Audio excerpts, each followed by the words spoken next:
മണ്ണാർക്കാട് നഗരസഭയിൽ ഇത്തവണ സിപിഐഎം ജനാധിപത്യമല്ല പണാധിപത്യത്തെ ഉപയോഗിച്ചുകൊണ്ടുള്ള തെരഞ്ഞെടുപ്പാണ് നടത്തിയിട്ടുള്ളതെന്ന് ജനകീയ മതേതര മുന്നണി.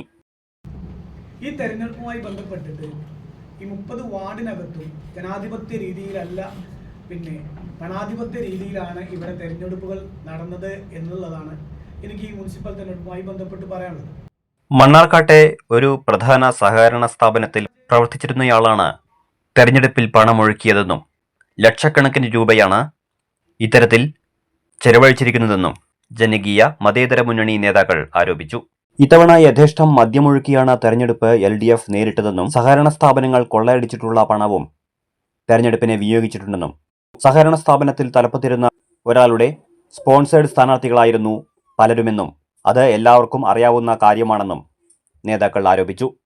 ഏറ്റവും കൂടുതൽ മദ്യമൊഴുക്കിയ തെരഞ്ഞെടുപ്പാണ് മണ്ണാർക്കാട് കഴിഞ്ഞു പോയത്.